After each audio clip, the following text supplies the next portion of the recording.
Tim gabungan Bea Cukai dan Ditpolairut Polda Aceh berhasil menggagalkan penyelundupan rokok ilegal asal Vietnam. Sekitar 3,3 juta batang rokok ilegal disita dalam operasi yang dilakukan di wilayah pesisir Kuala Cangkoi, Kabupaten Aceh Utara baru-baru ini. Kepala Kantor Bea Cukai Lok Semawe, Muhammad Munif dalam keterangan pers mengatakan, penindakan upaya penyelundupan rokok ilegal tersebut dilakukan pada Selasa 11 Januari 2022 setelah mendapatkan laporan dari masyarakat.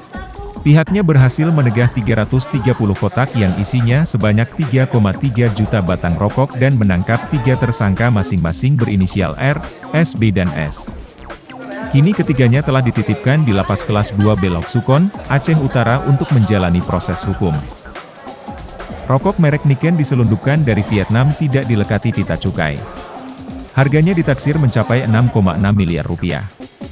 Sementara potensi kerugian negara dari cukai dan pajak rokok ditaksir mencapai 3,5 miliar rupiah.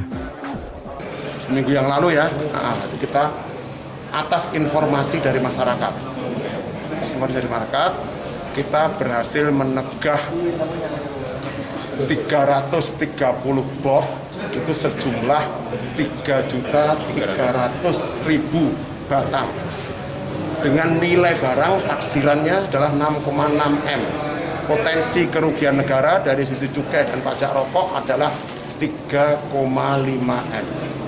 Nah, ini giat di awal tahun yang luar biasa, sinergitas yang luar biasa dari para aparat hukum. Jadi ini kita berharap di awal tahun yang baik ini seterusnya kita bisa, tadi seperti disampaikan oleh Pak Dir, kita bisa memutus mata rantai pemasukan barang-barang ilegal. Ketiga tersangka dijerat pasal 56, Undang-Undang Nomor 39, Tahun 2007 Junto, Undang-Undang Nomor 11 Tahun 1995 tentang Cukai. Para pelaku terancam dihukum maksimal 5 tahun penjara dan denda maksimal 10 kali nilai cukai. Dari Aceh Utara, Tim Liputan Aceh Video melaporkan.